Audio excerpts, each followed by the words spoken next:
কলকাতা পুলিশের কাছে চিঠি দিয়ে ধর্মতলায় ভিক্টোরিয়া হাউসের সামনে ২১শে জুলাই শহীদ দিবস পালনের অনুমতি চেয়েছে কালীঘাট তৃণমূল। তৃণমূল নেত্রী মমতা বন্দ্যোপাধ্যায় কর্মীদের উদ্দেশ্যে বলেছেন, ৫ জন কর্মী থাকলেও ধর্মতলায় যাবেন। তিনি জানিয়েছেন, গত কয়েক দশক ধরে ধর্মতলায় এই কর্মসূচি পালিত হয়ে আসছে এবং এবারও সেখানেই পালন করতে চান। সম্প্রতি তৃণমূল কংগ্রেসে অভ্যন্তরীণ বিভেদ দেখা দিয়েছে। একদিকে মমতা বন্দ্যোপাধ্যায়ের নেতৃত্বাধীন কালীঘাট শিবির, অন্যদিকে ঋতব্রত বন্দ্যোপাধ্যায়ের নেতৃত্বাধীন শিবির। উভয় পক্ষই ধর্মতলায় ২১শে জুলাই শহীদ দিবস পালনের জন্য কলকাতা পুলিশের কাছে অনুমতি চেয়েছে। প্রদেশ কংগ্রেসও ২১শে জুলাই শহীদ দিবস পালনের প্রস্তুতি নিচ্ছে।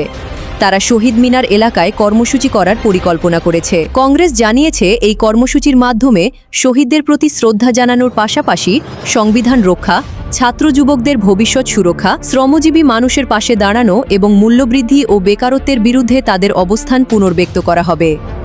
২১শে জুলাই ১৯৯৩ সালের ঘটনার স্মরণে এই দিবস পালিত হয়।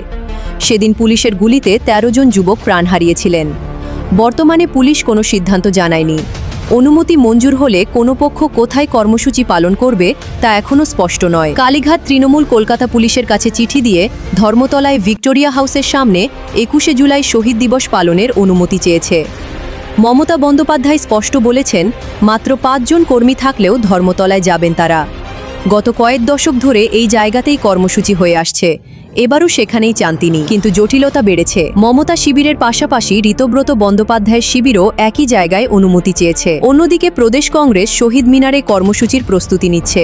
কলকাতা পুলিশের কাছে চিঠি দিয়ে ধর্মতলায় ভিক্টোরিয়া হাউসের সামনে ২১শে জুলাই শহীদ দিবস পালনের অনুমতি চেয়েছে কালীঘাট তৃণমূল। সূত্র, আনন্দবাজার। পরবর্তী আপডেটের জন্য আমাদের সাথে থাকবেন।